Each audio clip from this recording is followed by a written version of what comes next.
So we just received the latest Call of Duty podcast, and in it they revealed a load of zombies information, as well as stuff about Nuketown that I've already posted videos on. I'm really excited to see Nuketown back in action. However, there was lots of campaign information, which was the predominant focus in this event itself, and Magua on Twitter has provided a nice summary of all of that campaign information if you don't want to watch that full thing, and I just want to go through it real quick and break it down. Just a bit of a basic video, but I just want to share my thoughts on the points. So first of all, Bell is confirmed dead. Some people were theorizing he might have survived after, of course, Adler shoots him in the supposed canon ending of Black Ops Cold War. Then the Trek went on to say that they have a canon ending in place for Black Ops 2, and Mason is confirmed for the 20th time to be dead. Of course, people have been speculating he could still be alive recently, and I'm confused why people are saying Black Ops 2 is not canon right now, because Trek actually released a timeline a while ago, and in it, they literally showed all of the Black Ops 2 events that are canon,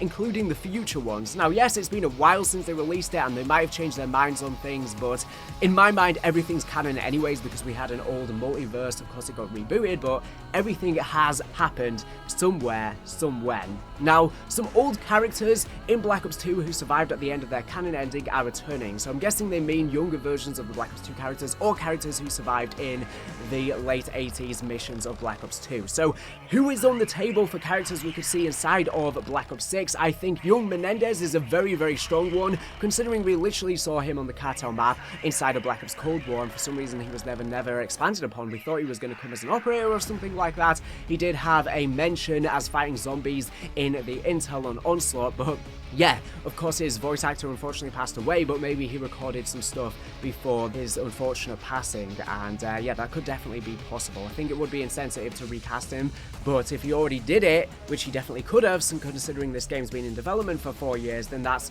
something that is very much possible. Another one that people are speculating about is Alex Mason's son, David Mason, Sector, and of course he's a teenager, or maybe even still a child, I can't remember exactly, at the time in the 90s. And yeah, he's very, very young, so it doesn't make sense unless in the post-launch for the game there could be a time jump, and then he is able to be an operator or something like that in the post-launch, because they did also confirm that a fan-favorite character is coming in Season 1, so maybe that could be him, or maybe it's Menendez that are coming as an operator, like say maybe his actor recorded it before his unfortunate passing, or potentially it could even be Reznov, which seems to still be alive, or maybe someone else. And they did also confirm in the podcast that Pantheon is not Perseus. That's been a big bit of speculation that they have something to do with Perseus, but Perseus might be getting saved for COD 2025 or something like that. Speaking of COD 2025, Black Ops 2's canon ending is implied to set up Black Ops 7, so there's going to be some sort of revelation, I think at the end of Black Ops 6, that somehow ties into Black Ops 7, which is a rumored to be some sort of Black Ops 2 sequel. Now, some people are saying right now that COD 2025 could be some sort of reboot of Black Ops 2, where the events actually happen differently this time, so maybe Pantheon has something to do with the early days of Cordis Dia, but we saw them inside of Black Ops Cold War, so we already know they were starting to be established, of course, with Menendez's cartels. So maybe they are the early days of Cordis Dia, we don't exactly know. But yeah, Black Ops 2 is confirmed to be in 2025, so some people have been theorizing recently, you know, they might be changing the time era to fit in with the Modern Warfare series, since of course Modern Warfare 3 takes place so close, and the technology is just nowhere near on the same level. But to be honest, both can still exist. You can kind of just push it to the side of your mind and just pretend, you know, technology can exist in the world and it just not be present in these games. Technically speaking, not everywhere is going to have the same technology, I guess, and yeah, to me, I can easily just write that out of my mind, even if it doesn't make that much sense.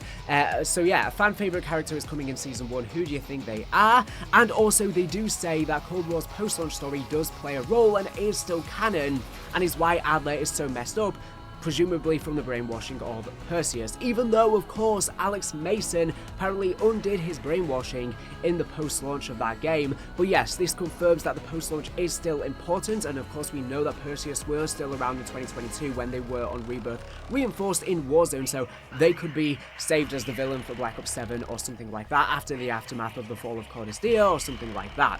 But yeah, what do you think of this? Apparently, we also do awful things to teammates at one point, so potentially maybe we do something horrible to Adler, for example, because he's being framed as a mole, or maybe this could be the shot in the recent campaign trailer where Adler is actually pushing someone into a airplane propeller. Maybe that's something they are referring to, or maybe there's going to be many different things like this. But yeah, lots of really cool stuff here to discuss, lots of really cool stuff. And another thing regarding the fan favorite season 1 character, some people are saying this could be Alex Mason.